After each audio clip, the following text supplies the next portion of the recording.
जय Hind students, this is class 7th history chapter 8 Islam and Sufism. तो इसी की भक्ति मूवमेंट के ही टाइम में इस्लाम और सूफिज़म जो मुस्लिम कम्युनिटी में ये भी एक भक्ति की मूवमेंट की तरह ही स्प्रेड हुआ ये आइडिया। और इसमें भी जो है मुस्लिम थॉट को जो है चेंज करने की कोशिश की गई। ये बताया गया कि खुदा तक पहुंचना एक बहुत आसान जरिया है। केवल खुदा के लिए आपकी इबादत या उसके लिए आस्था, आपका उसके लिए प्रेम ही पर्याप्त है और दुनिया भर की प्रैक्टिसेस करने की उसमें ज़रूरत नहीं है। इस्लाम को जो है, इस्लाम के भी जो कट्टरपंथी विचार थे उनके ऊपर उन्होंने जो है क्रिटिसाइज़ किया। और 8th और 9th सेंचुरी में ये जो बहुत से स्कॉलर जो थे वो शरीयत के कानूनों को भी मानते थे, लेकिन इनका ये कहना था कि कॉम्प्लेक्स थॉट से खुदा नहीं मिलते, बल्कि खुदा जो है मतलब भगवान जो है केवल प्रेम के द्वारा ही आपको मिल सकते हैं, जब आपका उनके प्रति समर्पण हो, devotion to the god. Sufis ने इस चीज़ को भी रिजेक्ट कर दिया कि जो समय समय पर रिचुअल्स या कोड्स होते हैं या बिहेवियर्स होते हैं, मुस्लिम रिलीजन को जो कंजर्वेटिव बनाते हैं, इस थॉट्स पर भी उन्होंने जो है उसे अपोज किया। और उनको ये कहना था कि यूनियन में रहिए और गॉड से जितना हो सके उसे लव करिए। ये इनका विश्वास था कि जैसे गॉड से हम इस तरह से प्रेम करें जैसे कि हम उनकी प्रेमिका हों। और यहाँ पर जो संत थे वो अपने पोएट्री वगैरह भी लिखा करते थे, जिसमें वो अपनी भावनाओं को भी व्यक्त करते थे। इसमें इनका जो लिटरेचर था बहुत ही, और जो प्रोज था वो बहुत ही अपने आप में शानदार था। और इसमें जो है सेंट्रल एशिया से भी बहुत से जो है सूफ़ी संत इंडिया आकर के भी बस गए।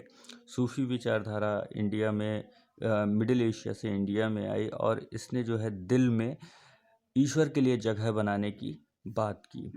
और इसके लिए यहाँ पर जिक्र वर्ड यूज़ हुआ है, चेंटिंग ऑफ द नेम और द सीक्रेट फार्मूला। ठीक है, मतलब आपस में एक दूसरे की बात करिए, दूसरे से बात करिए, खुदा के बारे में बात करिए। सनम कहा है जो कि सिंगिंग होता है, रक्स कहा है जो कि डांस होता है। इस तरह से मतलब डांसिंग, सिंगिंग खुदा के लिए करना ये बताता है कि आप इस तरह से खुदा के नज़दीक पहुंच सकते हैं। यहाँ पर एक सिलसिला है जो कि ये बताता है कि इमर्ज ऑफ द सिलसिला, जिसमें कि सूफ़ी टीचिंग्स के बारे में भी बताया गया है।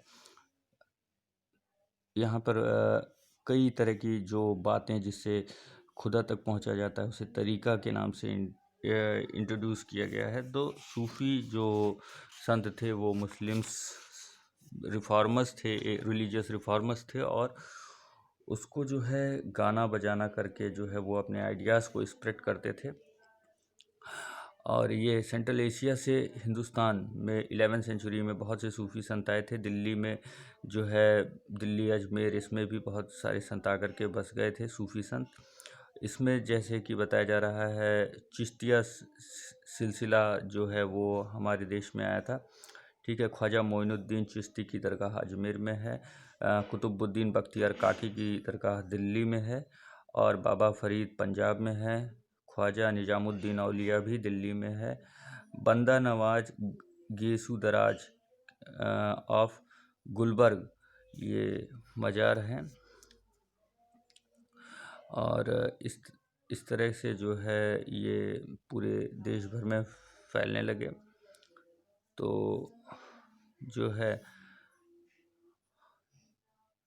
यहाँ पर हाउस पाइस लिखा है, जिसका मतलब होता है house of rest for travellers, specially one keep by a religious order, जो कि धर्म के लिए लोगों को रुकने के लिए एक जगह दी जाती थी धर्म के नाम पर, धार्मिक जगहों पर। तो ये है।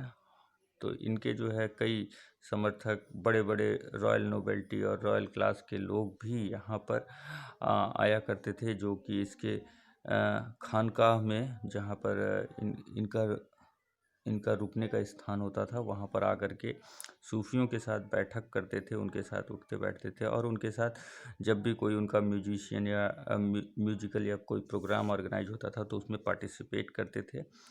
सूफी संत को ये माना जाता था कि उनके पास मैजिकल पावर्स हैं, जादुई शक्तियाँ हैं, जिससे कई तरह की बीमारियाँ, दुख दर्द या कष्ट या किसी तरह का जो है प्रॉब्लम दूर हो सकता है। तो ये सूफी विचारधारा थी जो कि भारत में बहुत तेज़ी से फैली और मुस्लिम्स रिफॉर्मेशन का भी इसने काम किया और उसके कंजर्वेटिव थॉट्स पर भी इसने अपना क्रिटिसाइज़ किया।